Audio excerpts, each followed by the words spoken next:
Happy New Year's, everybody. What's up?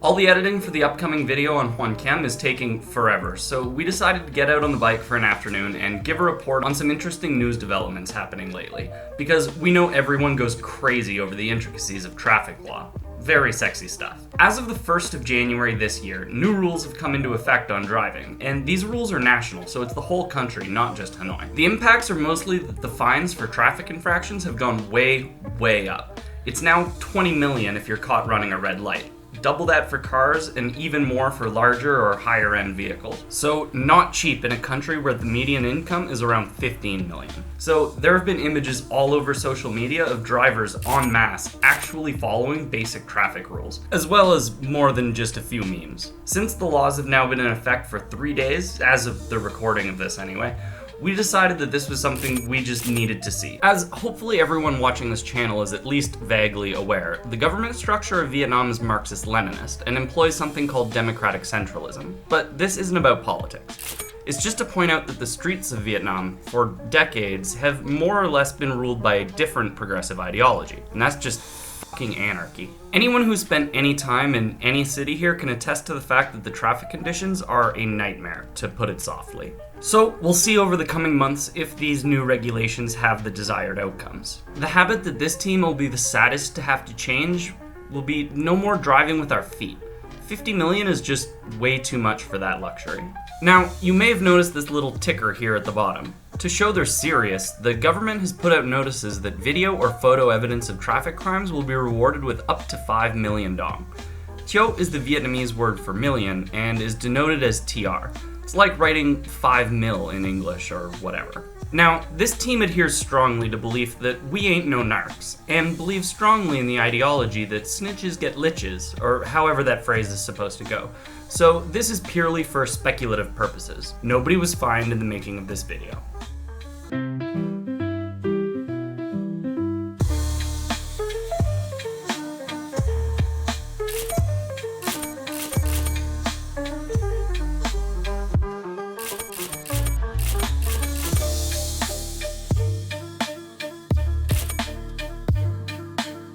Now, let us turn for a moment to the only thing that could possibly be more intriguing and exciting than discussing traffic law. And that would be charts and graphs, baby! Now, we're gonna be pulling our numbers from this UN report, the Road Safety Performance Review for Vietnam. Riveting stuff. So, just a quick interjection here, but as we're recording this, Vietnam beat Thailand in the final for the ASEAN Cup for football. So we went and partook in a little debao, which will get its own episode eventually, but needless to say, even though we're recording this on a very high floor, the chances are you'll still hear a lot of horns and fireworks and people banging pots and pans. Lovely. Anyway, when considered against other ASEAN countries, Vietnam actually has a relatively low death count per 100,000, being far surpassed by Malaysia, probably because they drive crazy fast over there, as well as by Thailand, where they also drive crazy fast and apparently suck at football. The 27 to 55 age category makes up for about half the total accidents, with 18 to 27 making up about a third. Wait a second, what's going on over here?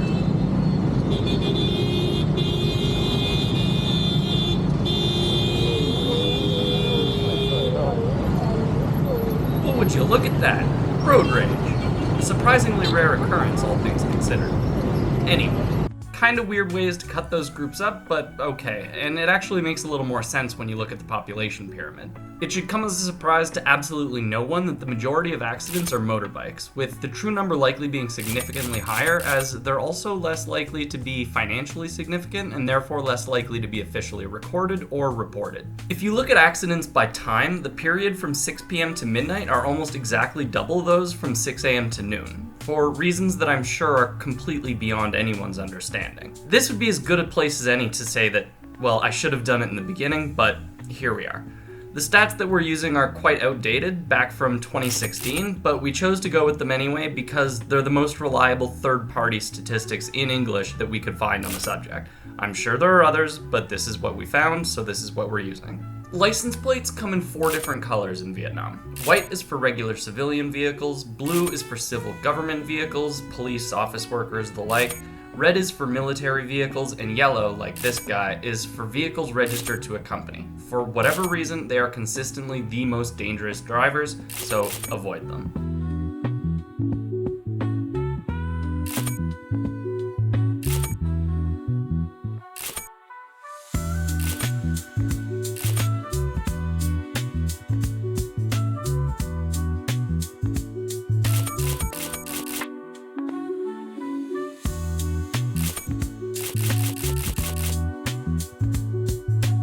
Anyway, we had plenty more footage from the day, but this is where we'll leave you all. Obviously, jacking up the cost of fines isn't going to solve habits built up over so many years just overnight, but it's also obvious to anyone even moderately familiar with Hanoian streets that there is some improvement. We've also racked up 60 million on our Crime Watch ticker, which is more than enough to get us out of trouble the next time we're caught driving with our feet. So, stay safe out there, everyone. Lick that like button, pause subscribe, and we'll catch you at the next traffic stop. Later.